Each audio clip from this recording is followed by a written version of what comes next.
नमस्कार, दोपहर की नंबर 1 डिबेट में आपका स्वागत है। मैं हूं आपके साथ में हिमांशु दीक्षित। महाकुंभ के शुरू होने में बस अब चंद दिन बचे।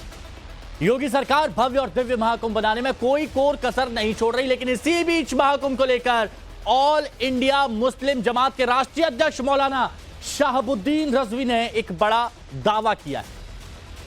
उन्होंने कुंभ में शामिल होने पहुंचे साधु संतों पर आरोप लगाया कि वो बड़े पैमाने पर प्रयागराज में आयोजित हो रहे कुंभ में मुसलमानों का धर्म बदलने की तैयारी कर रहे हैं। और यही नहीं, मौलाना शहाबुद्दीन रजवी ने चिट्ठी लिखकर इस बात की जानकारी सूबे के सीएम योगी आदित्यनाथ को भी दी और इस कार्यक्रम पर रोक लगाने की मांग की। साथ ही उन्होंने चेतावनी भरे लहजे में यह भी साफ कर दिया कि अगर मुसलमानों का धर्म परिवर्तन कराया गया तो देश और प्रदेश का माहौल बिगड़ सकता है। पहले आपको उनका वो बयान सुनवाते हैं, फिर अपने मेहमानों से उनके इस दावे पर चर्चा भी शुरू करें। कुंभ के मेले से जो खबरें निकल आ रही हैं, हमारे सूत्रों ने बताया है, जानकारी दी है कि वहाँ साधु संतों ने एक प्रोग्राम बनाया है धर्मांतरण का, और ये दावा किया जा रहा है कि सैकड़ों मुसलमानों का धर्म बदलवाया जाएगा, मजहब तब्दील कराया जाएगा। तो धर्मांतरण का ये जो कानून है, तो इसका फिर कैसे अमली जामा इसको पहनाया जाएगा। एक तरफ साधु संत धर्मांतरण कराने की बात कर रहे हैं कि महाकुंभ मेले में बड़े पैमाने पर सैकड़ों मुसलमानों को मजहब तब्दील कराया जाएगा, धर्मांतरण कराया जाएगा। उत्तर प्रदेश में एक कानून बना हुआ है धर्मांतरण पर, और गुज़श्ता सालों में कई लोगों की गिरफ्तारियां भी हुई हैं। तो इस सिलसिले में मैंने मुख्यमंत्री योगी आदित्यनाथ जी को एक पत्र लिखा है, और पत्र लिख करके मैंने उसमें मांग की है कि कुंभ के मेले में होने जा रहे धर्मांतरण के कार्यक्रम पर प्रतिबंध लगाया जाए, और वहां मुसलमानों को मजहब तब्दील कराया जाएगा तो पूरे देश का माहौल खराब होगा और अमन शांति दरहम बरहम होगी, और इस कानून का खुल्लम खुल्ला खिलाफ वर्जी होगी। और फिर जो देश में वो कट्टरपंथी सोच के लोग हैं उनको मौका मिलेगा। तो देखिए, आपने ये बयान सुना। अब जो मेहमान हमारे साथ हैं उनसे हम आपको मिलवाते हैं। हमारे साथ में आचार्य विक्रमादित्य जी, हिंदू धर्मगुरु, इस वक्त इस चर्चा में जुड़े हुए हैं। हमारे साथ में नाजिया इलाही खान, राजनीतिक विश्लेषक है, जुड़ी हुई हैं। करण वर्मा जी, राजनीतिक विश्लेषक, जो हमारे साथ में जुड़े हुए हैं। हमारे साथ में मौलाना शहाबुद्दीन रजवी साहब हैं, और इन्हीं की तरफ से ये बयान भी दिया गया है। दानिश कुरैशी जी, राजनीतिक विश्लेषक, हमारे साथ में जुड़े हुए हैं। आप सभी का बहुत बहुत स्वागत है। रजवी साहब, किसने आपके पास, कहां से ये खबर पहुंची कि धर्मांतरण हो रहा है, इतने बड़े पैमाने पर धर्मांतरण हो रहा है वहां पर? देखिए, मीडिया के जराए अबलाग हैं, और खुद मैं कई डिबेटों में शामिल था। बाबा लोगों ने और कुछ स्वामी लोगों ने और कुछ मजहबी तंजीमें हैं, उनके जिम्मेदार लोगों ने ये बातें खुद कही हैं, और मुझसे खुद कही हैं। मैं उनका नाम लेना नहीं चाहता हूं। उन लोगों ने कहा कि सैकड़ों की तादाद में वहां पर घर वापसी कराई जाएगी। घर वापसी का क्या मतलब है? मजहब तब्दील कराना। तो अगर ये इस तरीके से मजहब तब्दील कराया जाएगा तो फिर धर्मांतरण कानून का मजाक बनकर रह जाएगा। अच्छा। संविधान इस बात की इजाजत नहीं देता है कि किसी को लालच देके, दबाव देके या प्रलोभन दे करके उसका मजहब तब्दील कराया जाए। और खुद जो है, हम खुद कट्टरपंथी विचारधारा के खिलाफ मुहिम चलाते हैं। गवर्नमेंट भी इसी के खिलाफ है। हमने पीएफआई के खिलाफ मुहिम चलाई। फिर ईसाई मिशनरीज जो चंगाई सभा के नाम से जगह जगह सभाएं करते हैं, पुलिस दबिश देती है, रोक लगाती है। क्यों रोक लगाती है? अगर कुंभ के मेले में इस तरह होगा तो ईसाई मिशनरीज जो धर्मांतरण का कार्य कराती हैं तो फिर उनको भी जवाब फराहम होगा। अच्छा, बिल्कुल। रजवी साहब, एक बात बताइए, आप एक बहुत जिम्मेदार ओहदे पर हैं, और जब आप अपनी कोई बात रखते हैं, सबके सामने रखते हैं, तो उसके मायने बहुत होते हैं। और जब आप ये कह रहे हैं कि धर्मांतरण हो रहा है, वहां पर कराया जाएगा, और आप बोल रहे हैं कि किसी ने आपसे बोला है, तो आपको सच्चाई सबके सामने लानी चाहिए ना। किसने बोला? आप बोलिए ना, ये बात खुलकर बोलिए ना। वो आपसे तो पूछा जाएगा ना। बिल्कुल, जब पूछा जाएगा और जब जरूरत होगी तो जरूरत के वक्त सब कुछ बोला जाएगा। अभी आपसे पूछा जा रहा है। जब जरूरत होगी सब कुछ बोला जाएगा, और बराबर बोलने की जरूरत भी नहीं है। आपको मालूम भी है, आप जो है इन तमाम बातों को नजरअंदाज कर रहे हैं। बहुत रजवी साहब, मैं कहाँ नजरअंदाज कर रहा हूँ? रजवी साहब, मैं कहाँ नजरअंदाज कर रहा हूँ? देखिए, मैं इसलिए बोल रहा हूँ क्योंकि आपका ओहदा बहुत बड़ा है। आप समझिए, अगर आप कोई बात करेंगे, आपका ओहदा बहुत बड़ा है। ऑल इंडिया मुस्लिम जमात के राष्ट्रीय अध्यक्ष हैं आप। अब ऐसे में अगर आपसे पूछा जा रहा है और सभी लोग आपको देख रहे हैं तो आप प्लीज बताइए किसने आपसे ये बोला, कौन थे वो? बहुत सारे ऐसे लोग हैं, बहुत बाबा सारे लोग कौन? हैं, साधु संत लोग हैं, वो बोल रहे हैं कि नहीं, हम घर आपने बोला वापसी मैं नाम कराएंगे। नहीं लेना तो चाहता, घर क्यों नहीं वापसी लेना का- चाहते नाम? घर वाप आपने कहा मैं घर नाम नहीं लेना वापसी का चाहता, क्या क्यों नहीं मतलब? लेना चाहते? नहीं, बहुत सारी ऐसी बातें होती हैं, बहुत सारी ऐसी चीज होती हैं। कोई पर्सनल तरीके से अगर कोई कहता है, कोई बात करता है, तो उसका मतलब ये नहीं है कि उसको जो है तो अलमशा सर एक करिए बात या बताइए, अगर कैमरे पे उन्होंने आकर के वो पर्सनल सब बातें तरीके से करिए। बोली तो आपको भी पर्सनल तरीके से लेना था, लेकिन जब आप सार्वजनिक कर रहे हैं तो अब उनका नाम भी सार्वजनिक करिए ना प्लीज। मैं बता तो रहा हूँ, बहुत सारे जो इलेक्ट्रॉनिक मीडिया है, प्रिंट मीडिया है, उसमें ये सब बातें आ चुकी हैं और बाबा लोगों ने ये सब बातें कही है कि हम घर वापसी कराएंगे। हाँ। घर वापसी का क्या मतलब है? घर वापसी का मतलब यही है कि धर्मांतरण। तो धर्मांतरण जो है आपको कराना है तो इस तरीके से कराएंगे और वो मुसलमानों को कराएंगे। फिर वो जो कुंभ का मेला है उसकी पाकीज़गी, उसकी तहारत भी खत्म होगी और वो एक सियासी मुद्दा बन के रह गया है। बाबा लोगों को वहां पर इस तरह के मामलात को उभारना नहीं चाहिए। वहां से ओके। तो एक बहुत अच्छा पैगाम देना चाहिए, इंसानियत का पैगाम देना चाहिए, प्यार मोहब्बत का पैगाम देना चाहिए, भाईचारे का पैगाम देना चाहिए, ना कि मुसलमानों को टारगेट करना चाहिए।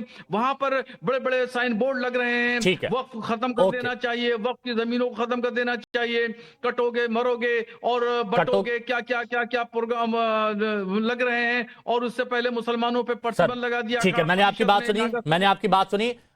थोड़ी देर रुकिएगा प्लीज, थोड़ी देर रुकिएगा दानिश कुरैशी जी। इस पर आचार्य विक्रमादित्य जी कुछ कहना चाह रहे हैं, प्लीज बोलिए। मुफ्ती साहब, नए साल मुबारक हो। नए साल की बहुत बहुत शुभकामना आपको, समस्त पैनलिस्ट को। नए साल की शुभकामना। पहली बार जुड़ा हूँ चैनल पर, तो आपको भी मेरा दायित्व बनता है कि नव वर्ष की शुभकामना करूं। पहले आपने सबसे बड़ी बात बोली, सबसे पहले तो समझिए कुंभ में ऐसा जगह नहीं है कि जहां उसकी पवित्रता किसी प्रकार से नष्ट हो जाए। किसी की हिम्मत नहीं है, कोई नहीं कर सकता पवित्रता नष्ट, इसलिए आप इसकी चिंता न करें। बिल्कुल चिंता करने की जरूरत है। कुंभ को पहले समझ लें, कुंभ है क्या। वास्तविक तौर पर वो ऐसा तत्व है कि जहां कोई भी पापी भी जाएगा ना, वो भी पवित्र हो जाता है। तो इसकी कुंभ की पवित्रता को नष्ट करना, उसकी सात्विकता को नष्ट करना, ना तो किसी के दम है, ना किसी के औकात है। इस बात को समझ ले। आप ही लोग छाती पीट रहे थे कुछ दिन पहले कि हमको कुंभ नहीं जाने दिया जा रहा, हमको कुंभ नहीं जाने दिया जा रहा। तब कहां थे आप लोग? तब तो नहीं बोल रहे थे। आपके मौलाना यहीं बैठे हुए बहुत सारे लोग वहां हल्ला कर रहे थे कि हमको नहीं जाना, हमको भी जाना है कुंभ। और दूसरी बात, धर्म परिवर्तन और घर वापसी दो अलग अलग बातें हैं। अगर आपका बच्चा घर छोड़ के चला जाए, घर वापसी उसको लाने के लिए आप प्रयास करेंगे, तो उसके लिए कोई आवश्यकता नहीं है किसी के घर वापसी करने के लिए हम परमिशन लेने की बात करें। यहाँ बैठे हुए दानिश कुरैशी दांत फाड़ रहे हैं, हमको पता है इनके औकात, इनके वहां बैठे हुए नाजायज जो लोग हैं ना, जो ऐसे मत बोलिए प्लीज, औकात मत बोलिए। सुनिए, अपनी आपकी औकात क्या है मुझे मालूम है। नहीं, औकात मत बोलिए प्लीज, ऐसे मत बोलिए आचार्य जी, नहीं बोलिए। समझे, अपनी औकात में रहना, नहीं तो फिर मैं जवाब दूंगा तो जवाब नहीं मिलेगा। अपनी औकात से बाहर मत निकाल, औकात से बाहर मत निकाल, औकात से बाहर मत निकाल, औकात से बाहर मत निकाल, औकात से बाहर मत निकाल। तेरी जो हैसियत है उसी में बात कर, तेरी जो हैसियत है उसी में बात कर, तेरी जो हैसियत है उसमें बात कर। यहाँ बैठ के समझ लो, यहाँ पर खुली जो तेरी औकात है उसमें बात कर। इस्लाम को खुली छूट दे रखी है। तेरी जो औकात है उसमें बात कर। अच्छा एक बात सुनिए ना, सुनिए ना, किसी की औकात पे नहीं जाते हैं हम। कौन होते हैं किसी की औकात डिसाइड करने वाले? नहीं, मैंने मना कर दिया, मैंने उसी वक्त दानिश जी टोक दिया, उसी वक्त टोक दिया। आचार्य जी मुद्दे पर रहिए प्लीज। धर्मांतरण की बात, और ये कहा गया धर्मांतरण अगर होगा तो माहौल बिगड़ेगा। हमारे पास ऐसी कोई खबर नहीं है, कोई स्थिति नहीं, यहाँ पे बताने को तैयार नहीं आपके मुफ्ती साहब। तो बता दें नाम किसने कहा, मुझे तो आज तक कोई खबर नहीं आई। मैं तो वहां जुड़ा हुआ हूँ।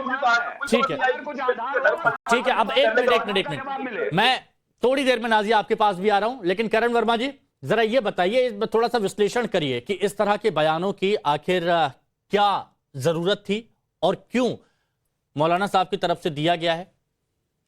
देखिए, मैं तो मौलाना साहब को एक जिम्मेदार व्यक्ति मानता हूं, पर इन्होंने जो ये बयान दिया बिना किसी तथ्य के, मैं इसको काफी गैर जिम्मेदाराना चीज मानता हूं, क्योंकि इस तरह की बात की जरूरत नहीं। और इन्हें जरा समझना चाहिए, सनातन संस्कृति में धर्मांतरण का कॉन्सेप्ट ही नहीं है। यही दिक्कत है, बेसिक अंडरस्टैंडिंग नहीं। हमारा मानना है एकम सत विप्रहा बहुधा वदंती, सत्य एक है, उस तक पहुंचने के अनेक तरीके हो सकते हैं। आपकी पूजा पद्धति कोई भी हो, एक से एक फनकार सैयद इब्राहिम रसखान, इन्होंने कृष्ण जी की स्तुति में क्या क्या कविताएं लिखी हैं, इनको इसका अध्ययन करना चाहिए। तो उनकी पूजा पद्धति जो भी हो, हम तो उनको अपना मानते हैं। हाँ। हमारे जो गीत संगीत है, मन तरपट है हरि दर्शन को आज, ये जो बैजू बावरा का गाना, ये किसने लिखा है? शकील बदायूं ने लिखा है। म्यूजिक इसका नौशाद जी ने दिया, गाया इसको रफी साहब ने।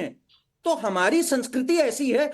आपकी दिक्कत क्या है? आप हर चीज को अपनी संस्कृति, अपने चश्मे से देखते हैं। यहां पे ऐसा कुछ नहीं कि आपने कलमा पढ़ दिया या एक किताब को माना या एक पैगंबर को माना। यहां पे सारी तरह से सही मायने में अगर मैं कहूं, गंगा जमुनी तहजीब जिसकी ये बात करते हैं, वो सनातन में है कि भाई आप मान भी सकते हैं, आर्य समाजी भी हो सकते हैं, वैष्णवाइट भी हो सकते हैं, शैवाइट भी हो सकते हैं, चारवाक वाली विचारधारा भी रख सकते हैं। इसलिए यहां ये कॉन्सेप्ट ही नहीं है कि धर्म परिवर्तन होना है। इसलिए धर्म परिवर्तन की बात कहां से आ गई? धर्म तो भाई हम सबका वही है। हमारे तो भारत के संविधान में भी श्री राम की तस्वीर है।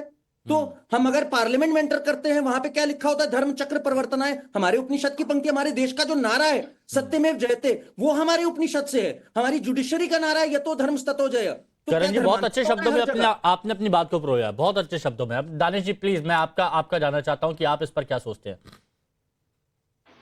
देखिए, मेरी एक गुजारिश है हिमांशु आपसे कि अगर जिनके पास तर्क है और कोई बात है उस पे बात करें तो अच्छी बात है, वरना मुझे इस तरह बेवकूफों के पास सामने मत बिठाया नहीं। सुनिए दानिश जी, मैं आपसे एक बात कहना चाहता हूँ। आप मेरे साथ पहले भी बैठे, अगर उन्होंने कुछ गलत बोला तुरंत मैंने टोक दिया, तुरंत मैंने बोला। आपके बोलने से पहले मैंने बोला। मेरे लिए सभी मेहमान बहुत सम्माननीय मैंने तो कोई अपशब्द तो नहीं कहा, मैंने तो किसी का अपशब्द नहीं कहा। अब सुनिए, देखिए मैं आपको एक बात कहूं। सबसे पहली बात यह है कि रिजवी साहब ने जो बात कही उस पर यह सवाल पूछा गया। नाज़िर, मैं आ रहा हूं, इसके बाद आप ही के पास आऊंगा। इसके बाद आप ही के पास। आपको ये जानकारी किसने दे दी? मैं आपको ये कहूं कि अगर कोई आतंकवादी गतिविधि अगर कोई ऑब्जर्व करता है, नागरिक है, तो वो जानकारी प्रशासन को या सरकार को तो देगा। अब उन्होंने अपने तरीके से जो बात रखनी होगी वो उन्होंने रख दी। अब तफ्तीश करना सरकार का काम है, योगी सरकार का काम है, जो चीजों पर ये कहा जा रहा है। दूसरे नंबर की बात मैं आपको बताऊं कि उन्होंने जो कहा कि इन चीजों की संभावना है, मैं ये कह रहा हूं कि अगर कोई आतंकवादी घटना घटने की संभावना होगी तो अगर मेरे इल्म में कोई चीज आएगी तो मैं जानकारी दूंगा या नहीं दूंगा प्रशासन को? तो इन्होंने जानकारी दिया। दूसरे नंबर लेकिन ये भी तो बताएंगे ना कि क्या देखा है। बताइए, ये भी तो बताएंगे ना कि क्या देखा है। सुनिए, उन्होंने बताया होगा, सरकार को खत लिखा है तो बाकायदा उसमें जानकारी दी होगी और वक्त आएगा तो मुझे लगता है शायद रिजवी साहब और भी दे देंगे जानकारी अगर जरूरत पड़ेगी तो। या सरकार अपने तरीके से तफ्तीश करती है और मामला समेट देती है तो कोई बहुत ज्यादा उस पर करने की जरूरत नहीं है। इससे बढ़ के हम अब एक बात करते हैं कि देखिए जो है पैनलिस्ट जो हैं वो ये बात कहते हैं घर वापसी की। तो मैं ये कह रहा हूं कि अगर आदि मानव मटन वापसी पे आ गया तो फिर कहां जाएंगे? तो चीजें आपको समझने की जरूरत है कि भाई आपका मजहब है, ठीक है, आप मानिए, कोई प्रॉब्लम नहीं है। आप ये कह रहे हैं कि कोई पहले चला गया, लोग अपडेट होते हैं या डिग्रेड होते हैं? ये बताइए मुझे। मजहब के मामले में भी अगर अपग्रेडेशन की बात की जाएगी तो वर्तमान परिस्थितियों में सबसे लेटेस्ट इस्लाम है, और अगर इस्लाम की बात की जाएगी तो आदम अलैहिस्सलाम दुनिया के जब से आबाद हुई है तब से लेकर अब तक। ठीक है, आपने अपनी बात रखी। अब नाज़िर मेरे को एक बात, 10 सेकंड। अब सवाल आगे ये खड़ा है कि अगर दानिश कुरैशी से पहले आप थे या आप का तर्क ज्यादा है, तो मैं ये कह रहा हूं कि उसके पीछे आदि मानव थे, तो क्या वहां चले जाएंगे हम? क्या उस युग में चले जाएं? हम पाषाण युग में चले जाएं? हम पत्थर युग में चले जाएं? कि भाई क्योंकि वो हमारे पूर्वज थे। तो थोड़ा सा अकलमंदी का इस्तेमाल करने की जरूरत है। मुझे बताइए, आप इस्लाम को आदि मानव मानते हैं? क्या कह रहे हैं? क्या कह रहे हैं? आपने खुद आदि मानव का नाम दिया है, तो आपके जो सबसे पहले रसूल जो आए, जो आदि मानव जिसको आप कह रहे हैं, वो आदि मानव थे? आप खुद कहना चाह रहे हैं? सुनिए मेरी बात। मैं तो आपने मैंने नहीं बोला, मैं तो मानता ही नहीं कि आदि मानव नाम की। अच्छा सुनिए, जवाब भी सुन लीजिए। अब जवाब भी सुन लीजिए। अच्छा सुनिए, नहीं, एक्चुअली दानिश जी ने ये तो नहीं आचार्य जी, आपने भी सही पकड़ा है। आप अपने सुनिए, मैं जवाब दूं। नहीं, वो मानते हैं कि पहले से क्या हुआ, आदि मानव, फिर इंसान, फिर कौन सा धर्म, वो सब जानते हैं। और सब लोग जानते हैं कि सबसे पुराना कौन सा धर्म, उस पर कोई बात नहीं, विवाद। हिमांशु जवाब सुन लो, मैं जवाब दे दूं ना उसका। जवाब फिर नाज़िर के पास नहीं है। मैं जवाब दे दूं। सुनिए, अब मुझे ये बता दीजिए कि आप आदम अलैहिस्सलाम को मानते हैं? मुझे ये बता दीजिए, मुझे बताइए, आप आदम अलैहिस्सलाम को मानते हैं? हाँ, तो बस मैं इसीलिए कह रहा हूँ कि आप नहीं मानते तो फिर सुनिए, हमें मानने की जरूरत नहीं है। आप सुनिए, आदि मानव मांस मच्छी खाता था, तो क्या आप खाएंगे? नहीं, आप खाएंगे। अरे मैंने अपने ईमान को ठीक कर ले भाई। मुझे ये जिसके रज़ाकारों की पैरवी करने बैठो, रज़ाकारों के साथ मत बैठो, वो रज़ाकार तुमको रज़ाकारी बनाएंगे। अच्छा ओके, ठीक है, अच्छा ठीक है, ये बात ये हटाई। ठीक है। अब नाजिया मेरे को एक बात बताइए, आप अपनी बात बहुत अच्छे तरीके से लिखते थे, आप चिट्ठी यहां पर लिख के ये भी कह सकते थे कि इस तरह के धर्मांतरण का प्रयास किया जा रहा है, मेरे सुनने में आया है, तो इस पर प्लीज ध्यान दीजिए और ऐसा ना हो, ये हम अपील करते हैं। लेकिन जब ये बात कही जाएगी कि अगर इस तरह से धर्मांतरण होता है तो प्रदेश में और देश में माहौल बिगड़ सकता है, तो इसका क्या मतलब है? हिमांशु जी, सबसे पहले अंग्रेजी नववर्ष की बहुत बहुत शुभकामनाएं आपको भी और मेरे को पैनलिस्ट को भी। मौलाना साहब ने सस्ती लोकप्रियता हासिल करने के लिए बड़ी अच्छी हवाबाजी की है, और इतनी बार पूछने के बावजूद इवन इनकी चिट्ठी में भी ये लिखा हुआ तो नजर नहीं आ रहा है कहीं पर कि किस साधु संत और महंत ने और किस बाबाओं ने इनके कान में आकर के ये फूका है, समझ में नहीं आ रहा है। अब बात आती है कि इस देश में पिछले 76 साल से दावत इस्लाम के नाम पर कभी क्रिश्चियन को मुस्लिम बनाया जाता है, कभी हिंदुओं को मुसलमान बनाया जाता है। दावत इस्लाम की शिक्षा जो है, तालीम जो है, इस्लामिक तालीम के द्वारा अकॉर्डिंग टू अल कुरान दावत इस्लाम की तालीम दी जाती है। मजार में, मदरसे में, मस्जिद में, इमामबाड़ा में, और उसके बाद ये जो हाफिज कुरान होते हैं वो तबलीग करते हैं, सबके घरों में जा करके सबको समझाते हैं कि इस्लाम की खूबसूरती क्या है। और देखिए कि भारत में 82.7% हिंदुओं से आज 72% आ चुके हैं हिंदू, तो बाकी के जो कन्वर्ट हुए हैं, तो मतलब ये दावत इस्लाम करके सिर्फ मुसलमान बनाया जा सकता है। अगर ये ऑफिशियली इशू नहीं किया है किसी संत और महंत ने कन्वर्शन का, तो मुझे लगता है कि कुंभ मेला, महाकुंभ मेला है इतने पवित्र जगह पर, अगर कोई अपना धर्म परिवर्तन करके आतंकवादी और इस्लामिक एक्सट्रीमिस्ट से निकल करके, ज़ॉम्बीज से हट करके अगर अच्छा इंसान बनने की कोशिश कर रहा है और हिंदू धर्म को एक्सेप्ट करने की कोशिश कर रहा है, तो आपत्ति क्या हो गई है? ये लुंगी डांस क्यों? अच्छा, एक मिनट। अच्छा, ये आपका सवाल था, इसको थोड़े अच्छे शब्दों में मैं पूछ लेता हूं, इसको अच्छे शब्दों में पूछ लेता हूं। रजवी साहब, मैं बहुत अच्छे शब्दों का इस्तेमाल करता हूं कि अगर कोई अपने मन से अगर कोई धर्म परिवर्तन करवाना चाहता है, तो क्या इसमें भी आपको आपत्ति होनी चाहिए, रजवी साहब? देखिए, नाजिया जी जो बोल रही थी, ये तो नाम से मुसलमान हैं लग रही हैं और जहन और फिक्र और सोच के एतबार से मुसलमान नहीं लगती हैं। इन्होंने तो इस्लाम को भी कटघरे में खड़ा कर दिया, इन्होंने इस्लाम के उसूलों को भी कटघरे में खड़ा कर दिया, सब पर एतराजात कर रही हैं मोहतरमा। ये मोहतरमा तमाम इस्लाम के उसूलों पर एतराज कर रही हैं, दावत इस्लाम पर एतराज कर रही हैं। अब मैं आपके सवाल के जवाब पर आता हूँ। अगर कोई भी शख्स अपनी मर्जी के मुताबिक और अपनी ख्वाहिश के मुताबिक कोई मजहब तब्दील करता है, तो इस तब्दील करने की इजाजत संविधान ने दी है, संविधान ने दी है। नाजिया बस एक मिनट प्लीज, नाजिया प्लीज एक मिनट प्लीज, मैं आपके दरमियान बिल्कुल नाजिया जी प्लीज एक मिनट, बस 1 मिनट रुक जाइए, 1 मिनट रुक जाइए प्लीज रिएक्शन दीजिएगा, इस पर जवाब दीजिएगा। आप ये कहते हैं कि अगर संविधान में इजाजत दी गई है ना? नाजिया जी, मैं आपके बीच में बिल्कुल नहीं बोल, नहीं ठीक है, वो सुन रही हैं आपको, आप बोलिए। इस्लाम के खिलाफ आप बोलते हैं। नहीं रजवी जी, आप ये कह रहे हैं संविधान में दी गई है, कोई दिक्कत नहीं है, संविधान के खिलाफ बात करते हैं। आप ये कह रहे हैं संविधान इस बात की इजाजत देता है कि कोई भी शख्स, संविधान ही नहीं बल्कि इस्लाम भी इस बात की इजाजत देता है कि कोई भी शख्स अपनी मर्जी के मुताबिक, अपनी ख्वाहिश से, बगैर लालच दे करके, बगैर दबाव दे के, बगैर प्रलोभन के अपना मजहब तब्दील कर सकता है। रसूलुल्लाह सल्लल्लाहु तआला अच्छा ठीक है सर, अच्छा ठीक है। तो रजवी साहब एक बात बताइएगा कि जिन भी साधु संत से आपको सुनने में आया है, रजवी साहब, जिन भी साधु संत ने आपको बोला है, पर्सनली बोला है, तो उन्होंने क्या आपको यह भी बोला है कि हम जबरदस्ती धर्म परिवर्तन कराएंगे या फिर घर वापसी कराएंगे, ये उन्होंने कहा था क्या? मैंने तो कई मिसालें आपको दी हैं कि सोशल मीडिया में भी, सर मिसाल नहीं, आपसे जिसने पर्सनली बोला, जो आपको पता चला, मैं उस बिहाफ पे पूछ रहा हूं। तौर पर भी इलेक्ट्रॉनिक मीडिया, प्रिंट मीडिया में भी सब जगह धर्मांतरण की बात आ रही है। और नहीं सर, आपने जहां से सुना, मौलाना साहब, मतलब आपने जहां से सुना, तब्दील कराना। मौलाना साहब प्लीज समझिए ना मेरी बात को, देखिए मैं फैक्ट तथ्य में जानना चाह रहा हूँ। आपने जहां से सुना, मैंने मुख्यमंत्री को अवगत करा दिया है। आधी अधूरी बातें क्यों छोड़ते हैं आप? प्लीज मौलाना साहब, मैं बहुत सम्मान के साथ पूछ रहा हूं, आधी अधूरी बातें क्यों छोड़ते हैं आप? अगर किसी ने आपसे पर्सनली कहा, मैं ये नहीं कह रहा कि आप नाम बताइए, लेकिन ये बता दीजिए क्या उन्होंने कहा है कि हम जबरन कराएंगे? इतनी तो हिम्मत किसी में नहीं है कि कोई हिंदुस्तान में कह सके कि तो यानी जबरन मर्जी से? कराएंगे। ये मोदी जी का उत्तर प्रदेश है, वो हिंदुस्तान है, और योगी जी का जो है वो उत्तर प्रदेश है। तो यानी मन से हो रहा है? कानून की बालादस्ती है यहाँ पे। कानून की बालादस्ती में किसी के अंदर हिम्मत नहीं है, न किसी मौलाना में, न किसी साधु संत में इतनी हिम्मत है कि कह सके हम जबरन जो है वो मजहब तब्दील कराएंगे। यही वो तो संविधान के दायरे में आ गया, कानून की गिरफ्त में आएगा। करण जी, अब क्या समझते? देखिए, जबरन वाली बात आई नहीं है, संविधान में अधिकार है। सबसे मैं रिएक्शन लूंगा इस पर, पहले आप करण जी।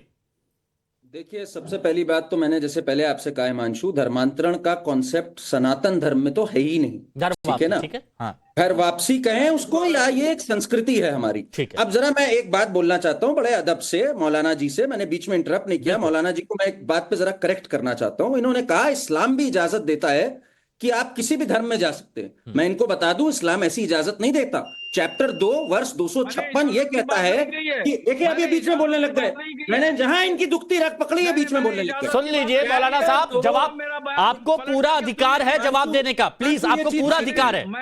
हिमांशु, ये चीज ठीक नहीं है, मुझे बोलने दिया जाए। मैंने शांत करा, आपको पूरा अधिकार है। मौलाना रजवी साहब, आपको पूरा अधिकार है। प्लीज थोड़ा सा रुकिए, प्लीज रुकिए, जवाब दीजिएगा तथ्यों के साथ, बोलने दीजिए। हम चैप्टर 2 वर्ष नंबर 256 साफ तौर पे कहता है इस्लाम जो छोड़ के जाए, जिसको अपोस्टेट्स कहा जाता है, उसके लिए डेथ पेनल्टी है। चैप्टर 4 वर्ष नंबर 48 ये कहता है जो मूर्ति पूजा के वो सबसे खराब व्यक्ति है धरती का। तो ये मत प्लीज यहां पर ज्ञान दीजिए मौलाना जी कि आपके धर्म में इजाजत है चेंज करने की। अगर किसी धर्म में इजाजत है तो वो मैं कोट कर रहा हूं, एकम सत्य विप्रह बहुधा वदंती, सत्य एक है, उस तक पहुंचने के कई तरीके, ये हमारे उपनिषद में लिखा है। तो हमारे यहाँ ये कॉन्सेप्ट नहीं है। हम चाहते भाईचारा, और हमारे दानिश जी जो कह रहे थे हम बहुत अपडेटेड हैं, प्रोग्रेसिव हैं, मैं उनसे जरा अदब से एक चीज पूछना चाहता हूँ।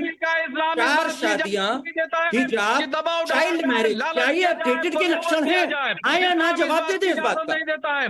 पैगंबर इस्लाम सल्लल्लाहु ताला अलैहि वसल्लम की पूरी जीवनी पढ़ जाइए, पूरी सीरत की किताब पढ़ लीजिए। उन्होंने कभी किसी पर दबाव नहीं डाला, किसी को लानत नहीं दी, किसी को प्रलोभन नहीं दिया। मैंने तो कहा नहीं डाला उन्होंने, आप क्या कह रहे हैं? मैंने कहा क्या इस्लाम छोड़ा जा सकता है किसी के द्वारा? आप जो है इस तरह की बात नहीं, सुनिए सर, नहीं मौलाना साहब नहीं, सुनिए ना। याद रही है, माजून खाइए, हमदर्द का माजून खाइए। मौलाना साहब, अब आप लगातार ऐसे बोलेंगे तो कैसे चलेगा? कैसे चलेगा? औरंगजेब चलेगा? क्या कोई व्यक्ति इस्लाम छोड़ सकता है अपनी मर्जी से? बस इतना सा जवाब दीजिए। बस इसका जवाब दीजिए प्लीज मौलाना साहब, बस इसका जवाब दीजिए। जी, क्या पूछा आपने? बोलिए, मैंने सुना नहीं आपका सवाल। जी ध्यान से सुनिए। क्या कोई व्यक्ति अपनी मर्जी से इस्लाम छोड़ सकता है आपके धर्म के तहत? प्लीज जरा बता दीजिए हमें। मैंने अभी यही बात कही थी कि इस्लाम इस बात की इजाजत नहीं देता है कि जबर किया जाए, जुल्म किया जाए और उसको इस्लाम कबूल करा जाए। पैगंबर इस्लाम की पूरी जिंदगी में कहीं भी कोई इस तरह की इजाजत नहीं है, कभी कहीं भी पूरी जिंदगी में इजाजत नहीं है। अभी मोहतरम नहीं है, मतलब नहीं छोड़ सकता, समझी भी नहीं छोड़ सकता। ये में गलत माने के साथ पेश कर रहे हैं, गलत माने के साथ छोड़ सकता है कि नहीं? बस सिंपल सा बताइए, क्या कोई अपनी मर्जी से इस्लाम धर्म छोड़ सकता है? ये पूछ रहे हैं, बस इतना बताइए। कोई भी इजाजत नहीं देता है, मतलब नहीं छोड़ सकता, नहीं देता है, अपनी मर्जी से इस्लाम नहीं छोड़ सकता, मजहब इजाजत नहीं देता है, नहीं देता है। करण वर्मा जी बोल रहे नहीं देता। थैंक यू, बस यही बताना था मुझे आप। जी ठीक है। दानिश जी प्लीज आप अगर इसमें कुछ ऐड करना चाहें, क्योंकि बात वही चल रही थी। ये भी बता दीजिए सजा क्या होगी मौलवी साहब? देखिए, मैं तो आपको एक बात कहूँ, ये इल्म के मामले में क्या बोलते, दीनी इल्म के मामले में तो रिजवी साहब जो बोलेंगे वो मुझे लगता है मुझसे ज्यादा उसमें जानकारी रखते हैं, इसलिए। लेकिन मैं ये पूछ रहा हूँ कि अभी बहुत सारे सवाल पूछे जा रहे हैं कि भाई घर वापसी के नाम पर या धर्मांतरण के नाम पे, तो तौकीर रजा साहब ने भी परमिशन मांगी थी, बाकायदा कानूनन परमिशन मांगी थी कि भाई हमें परमिशन दी जाए। उस परमिशन का क्या हुआ? वो तो जोर जबरदस्ती नहीं थी, उन्होंने तो कहा था, कलेक्टरेट को लिखा था कि बाकायदा भाई हम तो इसमें डिटेल देंगे आपको, लेकिन उसकी इजाजत नहीं दी गई थी। नहीं, बताइए उसमें आप फैक्ट याद कर लीजिए। उन्होंने डायरेक्ट तारीख बता दी थी कि इस तारीख को करेंगे, जबकि आपको पहले से अधिकारी को बताना होता है, पहले से अधिकारी को आपको सब बताना होता है। उन्होंने ऐसा नहीं किया था। अच्छा सुनिए, उस पर भी डिबेट हुई थी, उस पर भी चर्चा हुई थी, मुझे अच्छे से याद है। जवाब सुन लीजिए। मैं ये कह रहा हूं कि चलिए उन्होंने तारीख नहीं बताई होगी, तो मुझे आप कलेक्टर साहब की तारीख बता दीजिए। उसके बाद उन्होंने कहां कन्फर्मेशन किया कि हाँ भाई 15 दिन के बाद रख लीजिए, महीने भर के बाद रख लीजिए, 2 महीने के बाद, क्या हुआ? नहीं, आप यहाँ पर गलत बात बोल रहे हैं। आप यहाँ पर गलत बात बोल रहे हैं। 1 महीने पहले की अगर आपको परमिशन लेनी है आप लीजिए, लेकिन वहां पर क्या हुआ था, उन्होंने बता दिया था कि 4 दिन बाद हम कराएंगे, 4 दिन बाद कराएंगे। सुनिए, अच्छा ये गलत था। मैं ये कह रहा हूं, और वो आता है जबरन में। आप देखिए शायद म्यूट हो गए। हाँ हूं क्या कहते हैं रजा साहब, आप मुझे ये बताइए कि कितना वक्त के बाद दे देंगे? उसमें मैं ये कह रहा हूं 4 दिन के बाद के बजाय, तो ये तो खुद उनको जाना चाहिए था, ये तो खुद उनको जाना चाहिए था। अब एक पॉइंट और फिर से दोबारा से मैं ये पूछता हूं, ये माहौल बिगड़ सकता है, ये क्या है? मतलब जब एक कुंभ का आयोजन चल रहा है और कुंभ के आयोजन में अगर ये कहा जाए कि माहौल बिगड़ सकता है, तो ये क्या है? आचार्य विक्रमादित्य जी, नहीं, एक 10 सेकंड इस पे जवाब, 10 सेकंड का जवाब आपका, फिर उनके पास बताइए। देखिए मैं आपको बताऊं, अभी रिसेंटली 15 दिन कोई इस्लाम में नहीं जाना चाहता, ये जबरदस्ती लेके आते हैं, चाहे लव जिहाद भी करते हैं, तथाकथित तौर पर जबरदस्ती जाना चाहते हैं। और ये जो कह रहे हैं माहौल बिगाड़ने के लिए, कोई माहौल नहीं बिगड़ने वाला। आज हजारों व्यक्ति, लाखों व्यक्ति चाह रहे हैं किसी भी तरह से इस्लाम को छोड़ दें। सामने आप देखिए क्या इस्लाम का वास्तविक तौर स्वरूप का रखा है पूरे विश्व के अंदर, जहन्नुम बना रखा है, जहन्नुम स्त्रियों के लिए तो खासतौर पर जहन्नुम बना रखा है। हाँ। और जो माहौल बिगाड़ने की बात कर रहे हैं, इनको खुद का माहौल बिगड़ता दिखाई दे रहा है, वो समस्या है इनके। इनको खुद का दिख रहा है कि इनके घर के लोग, एक चला गया तो सारे छोड़ के चले जाएंगे। क्यों तथाकथित तौर पर मेरा एक सवाल है, इनसे पूछ लीजिए मौलवी साहब से कि भाई साहब कि क्या जो जाएगा उसको सजा क्या दोगे? अच्छा, जो जाएगा इस्लाम छोड़कर उसको सजा क्या दोगे, ये भी बता दो जरा, इस्लाम में क्या लिखा है वो बता दो। अच्छा, ये आप सवाल रजवी साहब से पूछ रहे हैं? मैं जो भी बैठे हैं तथाकथित तौर पर, दो बैठे हैं, बात कोई भी बता दे।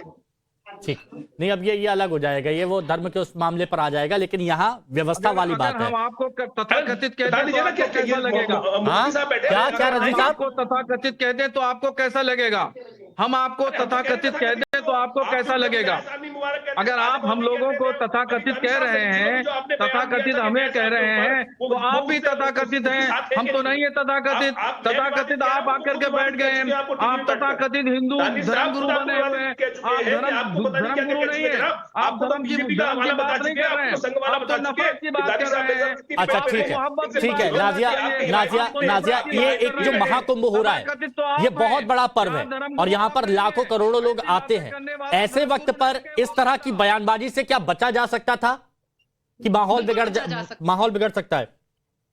बिल्कुल हिमांशु जी, बिल्कुल बचा जा सकता था। और कोई भी ऑफिशियल ऐसा कोई स्टेटमेंट किसी संत महंत ने नहीं दिया है। इवन मैं भी 4 दिन के बाद कुंभ मेला में जाकर के वहां पर दौरा करने वाली हूँ, ऐसा कोई भी स्टेटमेंट नहीं आया है। लेकिन हाँ, मुझे ऐसा लगता है कि अगर वाकई में कोई इंसान अपने दिल से सनातन धर्म को एक्सेप्ट करना चाहता है तो कोई भी उसको मना नहीं कर सकता है, ये उसका लीगल और फंडामेंटल राइट है। अब आती है बात कि अगर कोई मुसलमान इस्लाम छोड़ता है तो उसको अरबी में मुर्तद कहा जाता है, मुर्तद। अभी देखिए मुझे कैसे गालियां परोस रहे थे, मुझे कैसे कोस रहे थे मौलाना साहब कि तुम इस्लाम की बागी हो, तुम इस्लाम के खिलाफ बात करती हो। मैं इस्लाम की सच्चाई बताती हूँ, मैं आयतों के साथ बताती हूँ, वर्सेस के साथ बताती हूँ, तो कह देते हैं कि तुम इस्लाम के खिलाफ बात करती हो। और उसके बावजूद मैं आपको इतिहास के पन्नों के हिसाब से बता देती हूँ हिमांशु जी, औरंगजेब का भाई था दारा शिकोह, जो बौद्ध धर्म का प्रचार किया करता था और प्रीच किया करता था। क्या किया औरंगजेब ने? सरतन से जुदा कर दिया और अपने बाप को जाकर के जेल में दे दिया कि ये देखो मैंने दारा शिकोह का सरतन से जुदा कर दिया। तो इस्लाम में अगर कोई इस्लाम को अकल से समझने की कोशिश करेगा, नकल नहीं करेगा, ठीक है। वैसे बहुत अच्छा होता कि अगर नाम भी सामने लाते कि कुछ देखा है तो कैसे देखा है, उसके पीछे की ठोस वजह क्या है। अब चिट्ठी लिखी गई है, उस चिट्ठी का असर क्या होता है ये जरूर देखना होगा। बहुत बहुत शुक्रिया सभी का हमारे साथ जुड़ने के